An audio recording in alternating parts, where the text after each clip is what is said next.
பேரன்பு கொண்ட கிரிக்கெட் ஆர்வலர்கள் அனைவரையும் பாஸ் கிரிக்கெட் மீடியா சார்பாக வருக வருக என அன்போடு வரவேற்கிறேன். நாம் கடந்த T20 போட்டி 2024 நாம் கணித்தது மொத்தத்தில் 90% வெற்றி அடைந்திருந்தோம் அப்படிங்கிறத தெரிவித்துக்கொள்கிறேன். 8 அணிகள் 32 மேட்சஸ், ஒரு வின்னரை தேர்ந்தெடுக்கக்கூடிய TNPL போட்டிகள் கோலாகலமாக நடந்து வருகிறது. அது தொடர்பாக நாம் பார்ப்போம்.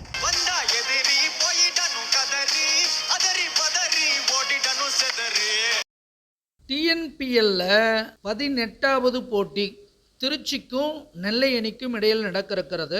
திருநெல்வேலியில் தான் இந்த போட்டிகள் இன்னொரு ஒரு வார காலத்திற்கு நடக்க இருக்கிறது.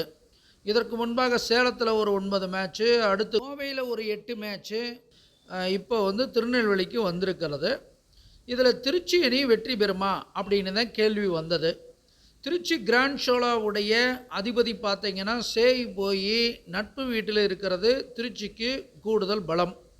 அதே போல் நெல்லை ராயல் கிங்ஸை பொறுத்தளவுக்கு அதன் அதிபதி புகர் திருச்சியோட தலைமையில் உட்காந்து தன்னையே பார்க்கறது. திருச்சியை ஒரு ஆட்டாமல் விடமாட்டாங்க.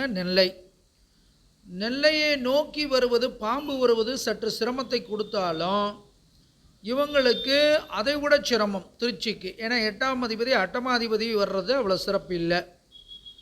நெல்லையுடைய லாபஸ்தானத்தில் இருப்பது வீறு கொண்டு விளையாடி வெற்றி பெறுவதற்கான வாய்ப்புகளும் உண்டு.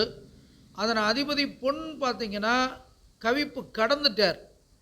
அப்போ கவிப்பு கடந்த நிலையில் பாகையில் இருக்கிறதுனால ஒரு போராட்டத்தை தாண்டி நெல்லை அணி வெற்றி பெறுவதற்கான சூழல் இருக்குது. அதே போல் திருச்சியை பொறுத்தளவுக்கு லாபஸ்தானத்தில் மந்தன் உட்கார்றது லாபம் அடைவதில் தாமதம், தடை. அதே சமயத்தில் அதன் அதிபதி மால் பார்த்திங்கன்னா திருச்சியை நோக்கி வருவது கொஞ்சம் சிறப்பை காட்டுகிறது. ஸோ இந்த போட்டி கொஞ்சம் பரபரப்பாக இருக்கும் நிச்சயமாக, அதில் ஒன்றும் மாற்று கருத்து இல்லை. இருந்த போதிலும் நெல்லை ராயல் கிங்ஸ் அணி தான் இந்த போட்டியில் வெற்றி பெற்று அடுத்த லெவலுக்கு போக இருக்குங்கிறத சொல்லிக்கலாம். ஏன்னா நெல்லை அவங்களுடைய சொந்த மைதானத்திலையும் விளையாடுறது, ரசிகர்கள் படையோடு வெல்வதற்கு வாய்ப்புண்டு. அனுமானிப்பது நாமாக இருந்தாலும் தீர்மானிப்போன் இறைவன் ஒருவன் என்று கூறிக்கொண்டு விடைபெறுகிறேன். நன்றி.